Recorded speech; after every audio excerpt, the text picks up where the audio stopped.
Chapters Daily, where we make ourselves better. Moral Epistles by Seneca the Younger. Epistle 20, on practicing what you preach. If you are in good health, and you think yourself worthy of at last becoming your master, I am glad, for the credit will be mine, if I can drag you from the floods in which you are being buffeted, without the hope of emerging. This, however, my dear Lucilius, I ask and beg of you, on your part, that you let wisdom sink into your soul, and test your progress, not by mere speech or writings, but by stoutness of heart and decrease of desire. Prove your words by your deeds. Far different is the purpose of those who are speech-making and trying to win the approbation of a throng of hearers, far different that of those who allure the ears of young men and idlers by many-sided or fluent argumentation. Philosophy teaches us to act, not to speak. It exacts every man that he should live according to his own standards, that his life should not be out of harmony with his words, and that further, his inner life should be of one hue, and not out of harmony with all his activities. This, I say, is the highest duty, and the highest proof of wisdom, that deed and word should be in accord, that a man shall be equal to himself under all conditions, and always the same. But, you reply, who could maintain this standard? Very few, to be sure, but there are some. It is indeed a hard undertaking, and I do not say the philosopher can always keep the same pace, but he can always travel the same path. Observe yourself, then, and see whether your dress and your house are inconsistent, whether you treat yourself lavishly and your family meanly, whether you eat frugal dinners and yet build luxurious houses. You should lay hold once and for all on a single norm to live by, and should regulate your whole life according to this norm. Some men restrict themselves at home, but strut with swelling port before the public. Such discordance is a fault, and it indicates a wavering mind which cannot yet keep its balance. And I can tell you further whence arises this unsteadiness and disagreement of action and purpose. It is because no man resolves upon what he wishes, and even if he has done so, he does not persist in it, but jumps the track. Not only does he change, but he returns and slips back to the conduct which he has abandoned and abjured. Therefore, to admit the ancient definitions of wisdom and to include the whole manner of human life, I can be satisfied with the following. What is wisdom? Always desiring the same things, and always refusing the same things. You may be excused from adding this little proviso, that what you wish should be right, since no man can always be satisfied with the same thing, unless it is right. For this reason, men do not know what they wish, except at the actual moment of wishing. No man ever decided once and for all to desire or to refuse. Judgment varies from day to day, and changes to the opposite, making many a man pass his kind of life in a game. Press on, therefore, as you have begun. Perhaps you will be led to perfection, or to a point you alone understand is still short of perfection. But what, you say, will become of my crowded household without a household income? If you stop supporting the crowd, it will support itself. Or perhaps you will learn by the bounty of poverty what you cannot learn by your own bounty.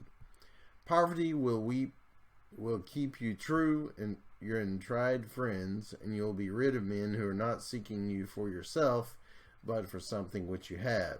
Is it not true, however, that you should love poverty, if only for this single reason, that it will show you those by whom you are loved?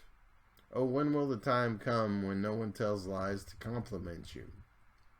Accordingly, let your thoughts, your efforts, your desires help to make you content with your own self and with the goods that spring from yourself, and commit all your other prayers to God's keeping. What happiness could come closer to home for you? Bring yourself down to humble conditions from which you cannot be ejected, and in order that you may do so with greater alacrity, the contribution contained in this letter shall refer to that subject. I shall bestow it upon you forthwith. Although you may look askance, Epicurus will once again be glad to settle my indebtedness. Believe me, your words will be more imposing if you sleep on a cot and wear rags. For in that case you will not be merely saying them, you will be demonstrating their truth.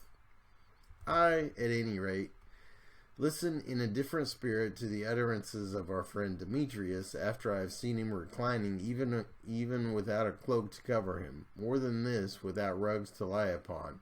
He is not only a teacher of truth, but a witness to the truth. May not a man, however, despise wealth when it lies in his very pocket? Of course. He also is great-souled, who sees riches heaped around him, and after wandering long and deeply because they have come into his possession, he smiles, and hears rather than feels they are his. It means much not to be spoiled by the intimacy of riches, and he is truly great who is poor amidst riches. Yes, but I do not know, you say, how the man you speak of will endure poverty if he falls into it suddenly, nor do I. Epicurus knows whether the man you speak of will despise riches should he suddenly fall into them. Accordingly, in the case of both, it is the mind that must be appraised, and we must investigate whether your man is pleased with his poverty or whether my man is displeased with his riches. Otherwise, the cot-bed and rags are slight proof of his good intentions. If it has not been made clear by the person concerned, endures these trials not from necessity, but from preference. It is the mark, however, of a noble spirit not to precipitate into such things on the ground that they are better, but to practice them on the ground that they are thus easy to endure. And they are easy to endure, Lucilius, then, however you come to them after long rehearsal. They are even pleasant, for they contain a sense of freedom from care, and without this nothing is pleasant. I hold it essential, therefore, to do as I have told you in the letter to great men, as they have done before, to reserve a few days in which we may prepare ourselves for real poverty by means of fancied poverty. And there is all the reason for doing this, because we have been steeped in luxury and regard all duties as onerous. Rather let the soul be roused from its sleep and prodded, and let it be reminded that nature has prescribed very little for us. No man is born rich. Every man, when he sees first light, is commanded to be content with milk and rags. Such is our beginning, and yet kingdoms are too small for us. Farewell. This has been a reading from Moral Epistles by Seneca the Younger, episode 20, on practicing what you preach. And remember, you can listen to all the episodes from Chapters Daily, where we make ourselves better.